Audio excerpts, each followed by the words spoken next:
আমাদের গ্রামে প্রতি জুমার মসজিদে মিলাদ পড়ানো হয়, মিলাদ পড়লে কি গুনাহ হবে? টোকা টোকা সব এসব প্রশ্ন কত আনছেন আপনারা?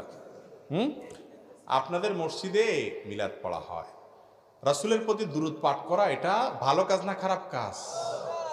শুধু ভালো কাজ না, মিন আহাম্মিল ইবাদাত, সবচেয়ে শ্রেষ্ঠ ইবাদতগুলোর মধ্যে থেকে একটা হলো নবী সাল্লাল্লাহু আলাইহি ওয়াসাল্লামের প্রতি কি করা ভাই?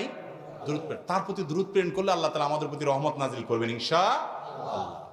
কিন্তু এই দুরূদ পাঠ করার জন্য সবাই মিলে মিছিল দিয়া দলবদ্ধভাবে জোগাড় দিতে দিতে বলতে হবে, এরকম কোনো শিক্ষা উনি দেন নাই। আচ্ছা, দুরূদ আপনারা নামাজে পড়েন না পড়েন না? নামাজের মধ্যে দুরূদ কি আপনারা সবাই জোগাড় দিয়া বলেন একসাথে? হিঁয়ের মতো সবাই মিলে আল্লাহুম্মা সাল্লি আলা সুদ দিয়া পড়েন?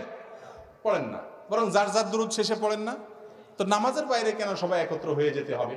রাসূল আকরাম সাল্লাল্লাহু আলাইহি সাল্লাম যে ইবাদত যেভাবে করতে বলছেন সেটা সেভাবে করতে হবে। দুরূদ আপনি একা পড়েন, সবাই মিলে যার যারটা পড়েন, এক্ষেত্রে শরীয়ত বলে দেয় না যে একজনের সাথে সবাই মিলে সুর মিলে পড়তে হবে। দুরূদের জন্য একত্র হইতে হবে সবাই, এমন কোন শিক্ষা দুরূদ পড়ার ক্ষেত্রে আমাদের নবীজি দেন নাই।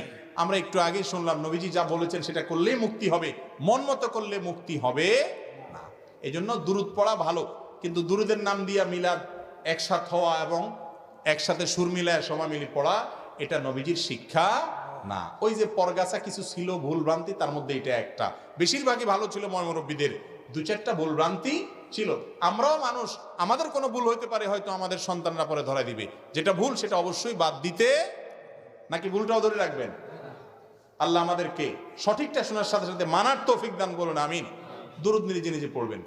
অনেকে দুরূদ পড়তে পড়তে মনে করে নবীজি আইসা গেছে, এই জন্য দাঁড়ায় যাইতে হয়, তাই না?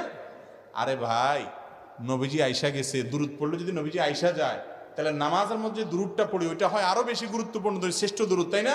এই সময় তো নবীজি আসে যান না কথা, তাহলে তো সব খাড়া যান না কথা, ঠিক না? ঠিক। আর নবী করিম সাল্লাল্লাহু আলাইহি ওয়াসাল্লামের দুরূদ পড়লে যদি দাঁড়ায় যাওয়া লাগে, তাহলে কোরআন শরীফ পড়ার সময় তো ফ্যানে ঝুলা দরকার। এগুলা কোনো যুক্তির কথা না। মনে রাখবেন, আমাদের অনেক ভাইরা এগুলো কারণে আমাদেরকে ভুল বুঝে, বলে এরা নবীর দুশমন। নাউজুবিল্লাহ। আমরা কি নবীর দুশমন ভাই?